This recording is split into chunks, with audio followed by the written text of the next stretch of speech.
and you cannot use base by height divided by 2. So if you were thinking that, unthink it. Because this triangle, remember if we wanted to use base by height divided by 2, you need a kind of perpendicular. The height must be perpendicular to the base, meaning 90 degrees now. And this is not 90 degrees. This triangle is a pure scalene triangle. It's all over the place. There's no 90. We can't get a height. Even if we choose, okay, we choose this as the base, we're not getting a 90 degrees. We don't know what's the height. But we know the three sides of the triangle, and fortunately for us, there's stuff we can do with that. But remember when we were doing in the last video that I posted yesterday, we found the area of these triangles using the half base by height formula, because we had a clear distinction of the height, 90 degrees, 90 degrees. In this triangle, we do have that. We're not so fortunate. So we're going to have to use, let me show you. It's a two-step formula. This is. Let's pray that this doesn't come in your exam and it's a rare specimen. You normally see this once in every 20 years, once in a decade. They bring this stuff. So that's CXC.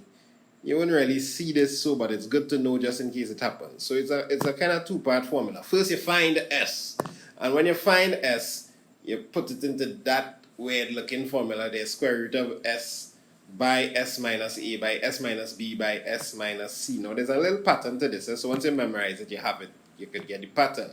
But what is S? Let's talk about it.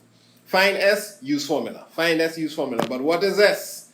S is actually A plus B plus C, which is A plus B plus C. Add up all these sides. When you add up all these sides in a shape, what's that? That's the perimeter. So it's the perimeter divided by 2.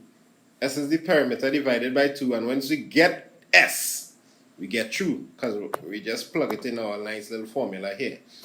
And the name of this formula, by the way, is Herons Formula. My handwriting is so sweet, boy. Herons Formula. So square root. Why write it? The square root of S, 4 S's, and then let's take away A, take away B, take away C. So you see the pattern there? Let's just do one example and call that Georgia. So let's say we had this triangle here. First thing I will do, I'm selling out my answer there already, but back it up. So I would label the sides I want to call A, B, and C to just get that out of the way. I will figure out what S is, my half perimeter, my semi-perimeter, S. Add up that, divide by 2. Once I get S now, which turned out to be 15 in this case, it's just a matter of time. So I set up my formula. You notice how in maths we like to start with formulas. And people start off with your formula and move forward in your life now. There's a proof for this, but not in this video now. Not in this video. We ain't going through proof of Herons Formula in this video. So 15, how would they came about this? 15 by 15 minus 6. Because I just plugging in A into there, and you catch the drift, Everybody know to plug in formula and press it in your calculator.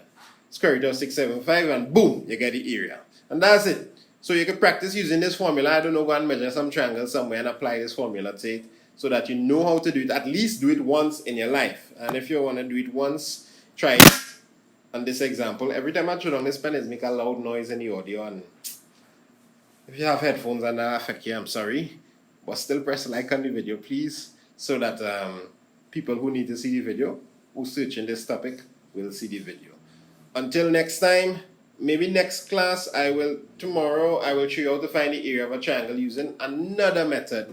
This method, hold on, half AB sine C.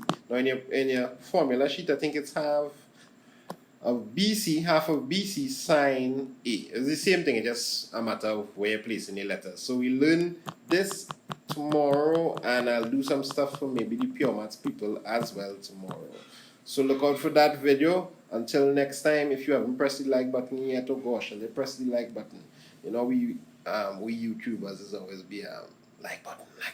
But we had to remind you because sometimes I watching a video and it's a really good video and I forget to press the like button, and that really helps the YouTube to know that this video is important and send it to more people and things. So let the maths be important, help out the situation, press like, and if you're feeling extra generous, do the question and write the answer in the comments below.